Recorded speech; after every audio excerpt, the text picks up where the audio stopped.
As if the sky itself were crying, snow fell heavily while the funeral for my father-in-law was solemnly held.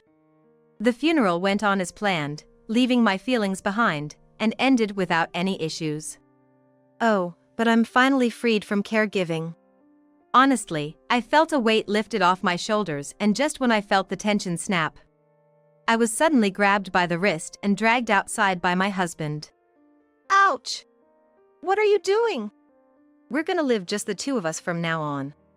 Sean, as if throwing me away, pushed my shoulder and wiped his hand as if he had touched something dirty. Snow mercilessly poured down on me, who was suddenly thrown outside. However, my mind was so shocked that I didn't even feel the cold.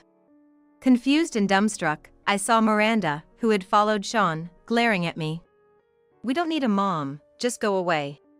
The two waved their hands at me as if to shoo me away with cold looks in their eyes. Why? My mind went blank, unable to string any more words together. What are you doing? Just disappear quickly. Sean, stepping closer as if to intimidate me, seemed like a stranger. The moment Sean's foot stepped closer, I had unconsciously started to run away. I kept moving my legs, not looking around, just moving forward. After wandering for 30 minutes, I found myself in a park. My hands and feet were numb with cold, and my senses were dull. Standing there, letting the snow fall on me. My body grew colder, but my mind was still overheated with thoughts completely short-circuited. Not knowing what to do next, I felt like I was melting into the ground like the snowflakes, detached from myself. Suddenly, a shadow loomed over me. Come on, it's time for revenge. Incredibly, the person who appeared before me like a comet was my detested sister-in-law. Today's a beautiful day, isn't it? As I, Sarah Nason, opened the window curtains, I took a deep breath of the crisp morning air. Yikes, it's already this late. I gotta hurry. Right after waking up, Sean, my husband, was in a flurry of activity. You're up early again today? Yeah. There's an important meeting from the morning. Unlike you, who has it easy, I'm busy. Without even glancing my way and clearly in a bad mood, he left the house without a goodbye. Sean used to be kind and always caring during our honeymoon phase, but now, after 10 years, the atmosphere between us has cooled significantly. Regaining my composure, I went to wake up our daughter, Miranda, who is in elementary school. After helping Miranda get ready and sending her off to school, I busied myself with housework without a moment's rest. Taking a brief break, I made some coffee and glanced at the calendar on the desk. Just 3 more months left in the year. It had become a tradition, of course, for our family to visit Sean's parents' house every Christmas. Once a year, on the day when Sean's family gathers, I inevitably have to meet his sister Eileen. Eileen, who works overseas, only comes home for Christmas, and she's always cold to me. I can't even remember the last time we spoke. I don't recall ever doing something to make my sister-in-law hate me. People like you, who don't know hardship, deserve to be disliked. Sean would say as if it were his catchphrase. I have my struggles too. Being a housewife and a working professional are on different levels. Is your brain the size of a pinhead? I didn't have the energy to retort to Sean's constant sarcasm and escaped to the kitchen. The thought of meeting Eileen, who is cold to me without any clear reason, weighs heavily on me. This year, there's something even more troubling. After Sean's mother passed away, his father, who had been living alone, slipped a few months ago and became paraplegic. Naturally, my father-in-law now needed care. We have jobs, you know. You're just at home, so the caregiving is on you. Sean said, showing no concern for his own father and ordering me to take care of him. I've never done caregiving before. Are you heartless? Don't you have the kindness to look after your father-in-law? What? Instead of getting support from Sean, I was accused unjustly.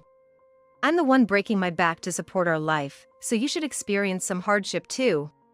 While it's true we've never struggled for money, I don't have any allowance and can't do anything I enjoy. Fine. Realizing it was futile to argue with Sean any further, I reluctantly decided to research caregiving and give it a try. This new responsibility turned out to be harder than expected. Even though my in-laws' house was nearby, I was swamped with caregiving from morning till night on top of my daily household chores. Having never done anything like this before, I lacked the knowledge, so everything took longer than it should. I had to cut back on sleep to manage my daily tasks, always feeling sleep-deprived.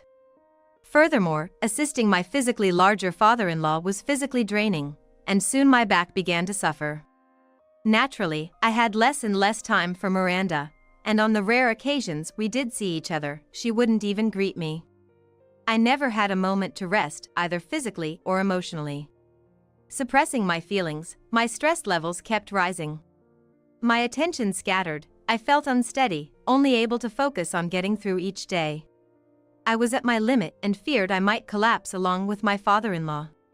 Exhausted, I decided to seek help from Sean. If this lifestyle continues, I won't be able to hold up. What are you talking about? We're all in this together. As expected, Sean was completely unresponsive. Since I started caregiving, I've lost weight, and I hardly ever talk to Miranda anymore. That's just because you're not managing it well. As if to say discussing it was a waste of time, Sean began to fidget impatiently. I'm trying my hardest every day. It was disheartening to see my efforts go unacknowledged. If you'd help out with the household chores, maybe I could manage, but as it stands, it's impossible. Huh? Household chores are your job. The moment he sensed his own burden might increase, Sean showed a brief moment of contemplation. I hated to think it, but it seemed he was determined to push all the troubles onto me. My tired mind was easily overwhelmed by negative thoughts. I finally voiced the concern I had been harboring since the caregiving began. I want to get a caregiver for your father. A caregiver, huh? Sean stroked his chin then, as if struck by an idea, licked his lips and smirked. My sister earns more, so I'll ask her to pay for the helper. I felt a bit uneasy about Sean's response, but a few days later, I was relieved to hear from my father-in-law that the helper had arrived. Once I got back into my usual routine, I put extra effort into housework, trying to make up for lost time. Feeling the distance growing between us, I started making snacks for Miranda, trying to do what I could. Miranda, I made pancakes. Pancakes. Though awkward, Miranda seemed happy eating the snack. It seemed like rebuilding our parent-child relationship would take more time. Then one day, I received a call from my father-in-law saying the helper hadn't come. What do you mean? The payment for the helper should have been made. The payment from Eileen was supposed to go directly into Sean's account, so all the information I had was from him. What else is there to say? Taking care of Dad is the top priority now. So it seems. With no other choice, I headed to my father-in-law's house, overwhelmed with a sense of despair. When I checked with Sean again, he claimed that Eileen had stopped the payments. Have you heard anything from Eileen? Well, both my sister and I are busy, so there's hardly any time to get in touch. If this continues, I won't be able to endure it. Please, do something. Yeah. Hearing any more about this is just a waste of my precious time. It was clear that Sean was completely indifferent to my feelings. No matter how much I pleaded, Sean wouldn't listen to my words, and I found myself back in the exhausting cycle of caregiving. I hoped we would meet during the Christmas season, enduring as best I could, but Eileen didn't return that year. What happened to Eileen? What else? Work, obviously. She's not living in a fantasy world like you, she's working hard every day. Living in a fantasy world. The one who forced me into the role of a housewife and stripped me of my freedom to work was Sean himself. His words, as if I had no brain, left me speechless with dismay. I'm doing the best I can, so you need to try harder. Sean's dismissive words plunged me into a feeling of utter despair. And ultimately, days passed without any contact from Eileen. Year after year, Eileen didn't return home, and gradually, I stopped thinking of relying on her. I didn't even have time to eat properly, getting thinner by the day. My hair turned grayer, my health declined, and even with a fever, there was no one to turn to. Day after day, I shuffled between home and my in-laws, doing chores and caregiving, yet naturally, no one thanked me. Before I knew it, I hardly spoke with Miranda anymore. At home, I was all alone. While silently screaming, I just kept repeating the same tasks. In the 7th year of this life, during winter, my father-in-law passed away peacefully. The funeral arrangements are your responsibility. Even though his father had died, Sean was as indifferent as ever, pushing the role of funeral director onto me as if it were a given. What about you? I had no expectations, but I wanted at least to know why. I have meetings and confirmed overtime until the day before the funeral. Don't you think of showing me a little appreciation? Sean spoke as if I were neglecting my household duties. All right. Feeling that arguing was a waste of time, I swallowed the words I wanted to say. Just make sure to contact Eileen, please. Even if unreachable, it was only right to inform her that her father had passed away. Fine, I'll do just that. However, there was no word from Sean about any reply from Eileen, and the day of the funeral arrived all too quickly. It's cold today, isn't it? I quietly spoke to my father-in-law, whom I'd never speak to again. We couldn't get in touch with Eileen. I thought he would be sad not to be sent off by his own daughter. If only I had known her contact details, but being disliked, I was never given that information. As if the sky were crying, snow fell heavily, and the funeral proceeded solemnly. The ceremony went on as scheduled, without a hitch, leaving my feelings behind. Sigh. But at least I'm freed from caregiving now. Honestly, I felt the weight lift off my shoulders, and just as I relaxed, Sean suddenly grabbed my wrist roughly and dragged me outside. Ouch! What are you doing? We're gonna live just the two of us from now on. As if throwing me away, Sean pushed my shoulder and, as if he had touched something filthy, wiped his hand while saying. Suddenly, I was thrust outside, and relentless snow poured down on me. But my thoughts were so frozen that I couldn't even feel the cold. Confused and dumbfounded, Miranda, who had followed Sean, glared at me. We don't need a mom. Just leave. What? What do you mean? The two of them waved their hands at me as if shooing me away with cold looks. Why? My mind went completely blank, unable to form any more words. What are you doing? Just disappear already, okay? Sean, stepping closer as if to threaten me, seemed like a stranger. When Sean took another step closer, I had unconsciously started to run away. I kept moving my legs, not looking around, just moving forward. After wandering for 30 minutes, I realized I had reached a park. My hands and feet were numb from the cold, and my senses were dull. Standing there, letting the snow fall on me. What on earth happened? My murmured words seemed to vanish into the cold air. My body could freeze, but my mind was still overheated, completely short-circuited. Not knowing what to do next, I felt like I was melting into the ground like the snowflakes, detached from myself. Suddenly, a shadow loomed over me. What? I instinctively looked up, and there stood a person I least expected. It's time for revenge. Incredibly, the person who spoke so firmly was my much-detested sister-in-law, Eileen. Eileen? Ignoring my surprise, Eileen brushed off the snow that had started to pile up on my shoulders and arms. For now, let's go inside where it's warm and talk. Eileen, who appeared out of nowhere, led me to her home, where she provided a change of clothes and hot coffee for me, chilled to the bone. Sarah, you've lost a lot of weight, haven't you?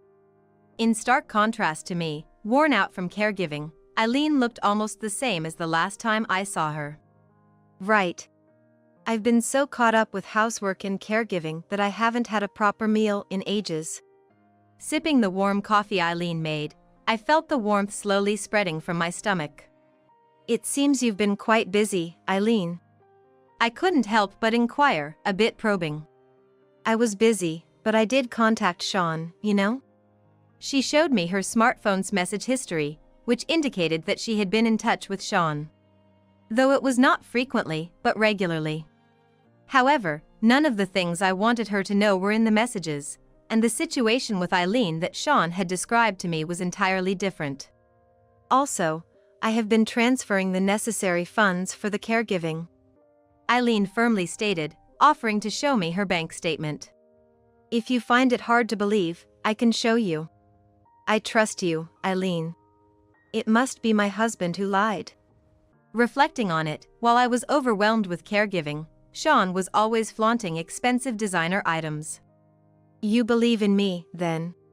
Yes. I can no longer trust a husband who has constantly ridiculed me. What happened, exactly? I shared with Eileen every ordeal I faced over the last 7 years.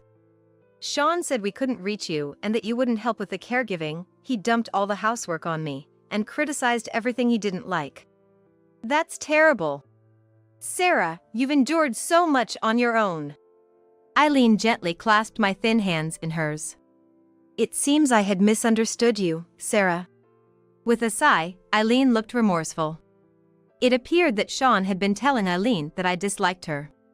He kept saying I was jealous of your carefree life abroad. I never said any of that. It turned out Sean had been quite inventive with his tales to Eileen. He also said I was after Dad's inheritance, trying to prevent you from coming home. That's outrageous. Hearing Sean's self-serving explanations, I went from anger to sheer astonishment. And to think I didn't even know about Dad's passing. So it was. Eileen found out about our father's passing through a friend. The news was posted on a community bulletin board, and a friend who happened to see it informed Eileen. When I confronted Sean about why he hadn't informed me, he said Sarah had stopped him. That's why I couldn't stay put and came to complain to you. Unbelievable. Why would I have any reason to stop the communication? Eileen, who had just returned from a business trip abroad, came to our house intending to confront me. Although Eileen was angry with me, what she witnessed was me being thrown out of the house. Not just Sean, but even Miranda was treating you poorly, so I became convinced that what Sean had been telling me was lies. I'm sorry you had to see that. But it's true that my husband has been lying. It seems there have been misunderstandings on both sides. Let's get our stories straight. So, we laid everything out and decided to get organized. First, I need to tell you why I thought of getting back at Sean. Not only had I been thrown out, but Eileen had her own grievances. When I was first asked to provide funds for our father's caregiver, it seemed reasonable. Eileen had been concerned about not being able to care for our father herself, so contributing financially wasn't an issue. The documents she received were proper, and the cost was within an acceptable range. But with each Christmas time, Sean claimed there was a price increase and demanded more money. He wouldn't send the documents when I asked, and as far as I could tell, there was no information about any price increase. I wasn't even informed about these transactions. My brother embarrasses me, Eileen said with a shake of her head. Then, this year, he presented a doubled amount, so I managed to get some time off and came back to verify the truth. I'm so glad you came back, Eileen. I was nearly left destitute. I came here to complain to you, Sarah, but was shocked to find Sean kicking you out. Our long-standing misunderstandings were cleared, and I felt a new trust developing between us. About that revenge plan.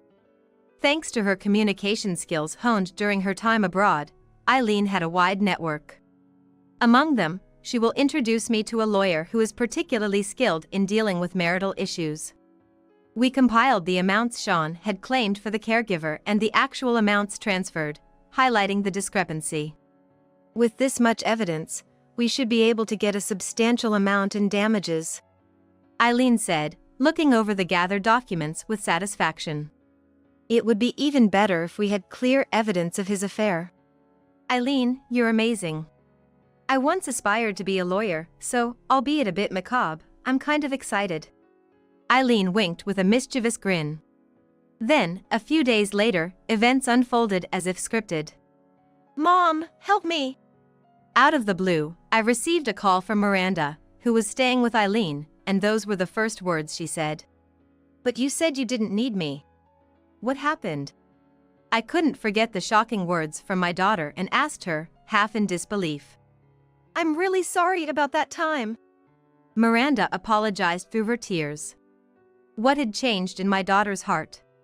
I thought you wouldn't talk to me anymore, and then you said that. It made me very sad, Mom. Dad, he spoke ill of you, and I believed him, Miranda confessed. It's natural for a child to believe their more communicative parent, especially when the other is often away. Even though I understood it, it still hurt. Dad would buy me clothes, books, jewelry, anything I asked for. But he would always badmouth you in the process. Sean had won Miranda over with gifts. But I was wrong. Miranda admitted, beginning to explain her past behavior. Actually, for the past 7 years, Dad has been seeing someone from his company. Seeing someone, you mean having an affair? I was accustomed to Sean's cold demeanor, but I never suspected an affair was the cause. Her name is Mary, and she's always been nice to me. Miranda sniffled, continuing her story. Sean and Mary had manipulated her into disliking me. They told her I was just pretending to be busy with caregiving while actually enjoying myself. As I became unavailable, Miranda started spending more time with Mary to fill the void. Mary always said she thought of me as her little sister. Mary is 24 years old. She and Miranda are close in age, and when they went out with Sean, they were often mistaken for sisters. As they spent more time together, they became good friends. We wore matching outfits and drank trendy frappuccinos. She was really like a big sister, and I liked her a lot. I see. It was supposed to be me by Miranda's side, but she had fun doing things with Mary that she probably couldn't have done with me, which felt somewhat complicated. But after you left and we started living as a trio, Mary suddenly became very strict. Miranda's voice was shaky and her breathing shallow. Finally, Miranda began to sob as if she was struggling to breathe. Take your time. We hardly had any parent-child time together, but I could easily sense how Miranda was feeling over the phone. She was always so kind. Gradually catching her breath, Miranda continued. Suddenly, she started treating me like a servant, but in front of Dad, Mary was always the kind, usual herself. I didn't know what to do. That must have been scary for you. Yeah, the clothes we bought together were torn to pieces, and anything valuable like jewelry was sold. My heart ached as if it were my own experience. How difficult this must have been for my still young daughter, Miranda. Though I was shocked by Mary's sudden change, she always acted sweet in front of Sean, so my complaints were never taken seriously by him. I tried desperately to stay in her good graces, but eventually, I was kicked out. Kicking out a middle school child? That's unbelievable. I couldn't contain my anger at Sean and Mary's despicable actions, treating people like trash. I shouldn't have trusted Dad. It's not your fault, Miranda. If the only person she could rely on was Sean, it was understandable that she'd listen to him. Mom, I want to eat your cooking. Even when she threw cold words at me, there wasn't a day I didn't think about my daughter. Hearing Miranda's earnest voice, I was determined to protect her no matter what. After hanging up the phone, I immediately consulted with Eileen. I actually received a call from Miranda. Perfect timing, Miranda. She seems to be going through a tough time. I have something to discuss.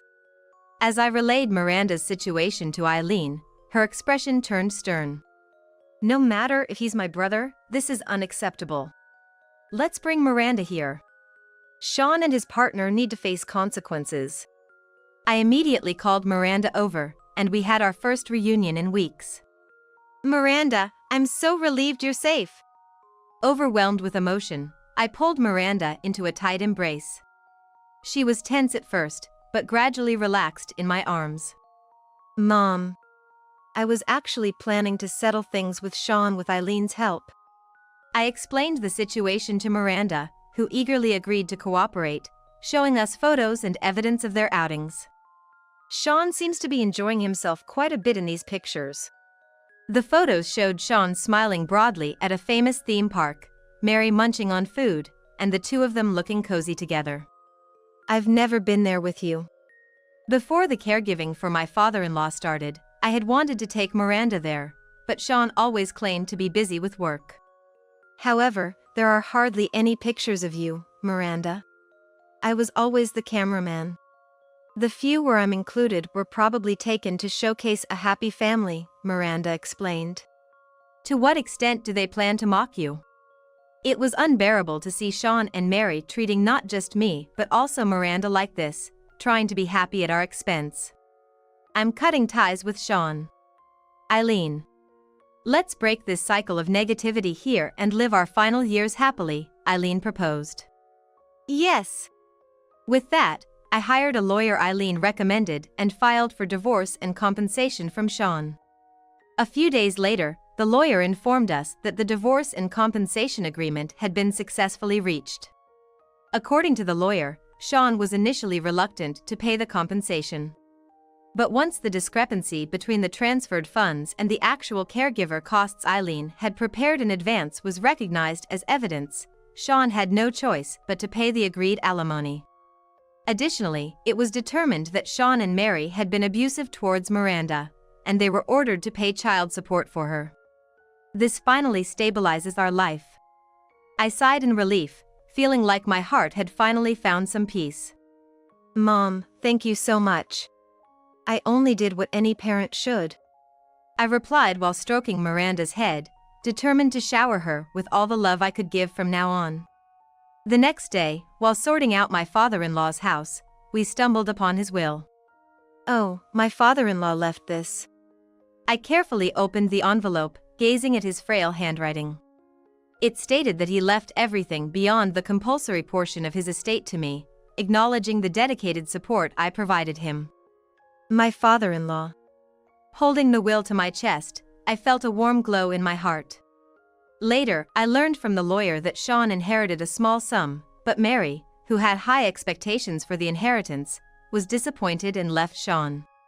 The rumors spread in Sean's company, and while Mary was let go, Sean had to stay until his retirement, living uncomfortably.